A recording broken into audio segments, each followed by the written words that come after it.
Welcome back to the Kudlow Report. In this half hour, you know, folks, California is one screwed up state. They want green energy, which only makes them double up on fossil fuels. They want a carbon tax, which could double up on a federal version.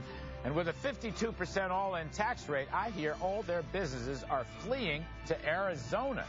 And then former Mississippi governor and senior Republican leader Haley Barbour has been appointed to do an autopsy on GOP losses last month. We are going to take a look at all the forensic evidence on this one. But first up, take a listen to this. Just one of the meat radio ads by the U.S. Department of Agriculture. It's encouraging people to go out and sign up for food stamps. Would you look at Margie? She looks amazing. Yes, she sure does. I wonder how she stays so fit. What's her secret? Well, she told me that food stamp benefits help her eat right, and she stays active, too. Well, guess what? Unfortunately, this is working. Despite an improving economy and some declines in unemployment, we just learned the number of people on food stamps is still soaring. This is government dependency at its worst. Here now is the story. Carolyn May, political reporter with the Daily Caller, Margie O'Mara, Democratic strategist. Margie, I'm going to go to you first because, in some sense, this is a bipartisan story. If you look at the evidence that was come out today and reprinted in the Daily Caller and elsewhere, this really starts with the Bush administration, but it rolls up with the Obama administration. Why would we want taxpayer dollars to subsidize ads for what should be limited to an anti-poverty program but has become this grandiose public welfare dependency? Well, a few reasons. First, when you look at food stamps and SNAP, as it's now called, it's actually lower the poverty rate for children. A majority of SNAP recipients are children and seniors and the disabled. And it's done a huge effort to make sure that kids don't go hungry. I mean, we're not talking about, we're talking about making sure that kids really get the food that they need. And a majority of Americans support this proposal. They don't want to see food stamps be cut as a way to balance the budget.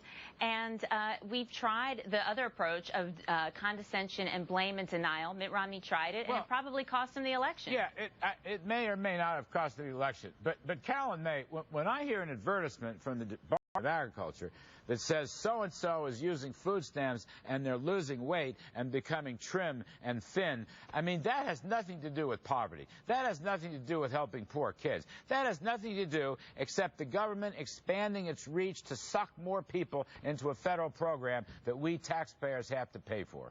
No, you're absolutely right, and that's just one of many examples. I mean, the USDA has made it its business on its website. You go on its website, on its outreach page, it says literally our job is to increase food stamp participation. On its website, it also says, you know, we feed 46 million healthy Americans. They haven't updated it yet since those new numbers came out, but yeah, the USDA has made it its business to see that as many Americans as possible are on this benefit. And I mean, quite frankly, we all want to see, you know, children, the elderly, the disabled fed, but there are people who are not necessarily in those categories on this benefit, and it is within the USDA's best interest to keep them on it because they're able to, you know, increase their bottom line. I just think, Margie O'Mara, I must tell you, I think it's absolutely outrageous and obscene for the ag department to be running ads. Take food stamps and you'll get thin and trim and you'll look beautiful. That is utter nonsense. Look, I used to work in the federal government at OMB. That has nothing to do with the intent of food stamps. Nothing to do with it. And the other thing that bothers me is the unemployment rate, which you Democrats tout correctly, has fallen from near 10% to under 8%. With an unemployment rate falling, food stamps and other welfare programs should be declining, not rising. But they are rising. And you have to explain that to me because I don't get it.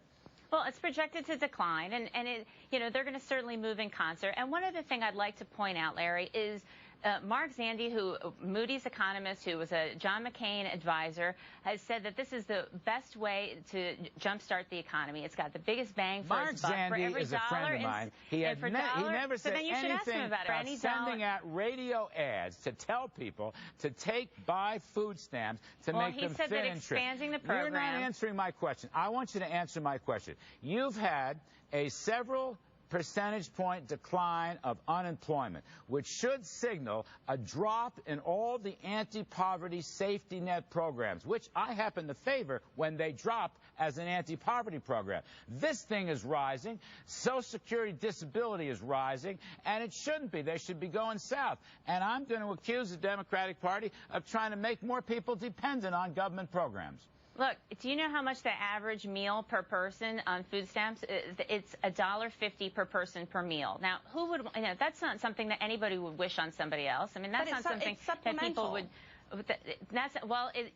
People end up spending all of their benefits by the third week. So then they have a week where they are on their own, right? So you're talking about something that is a very, very difficult struggle. It's also a temporary stopgap measure. Most people get off it in about a year. So as jobs numbers improve, you're going to see the SNAP number go down as well.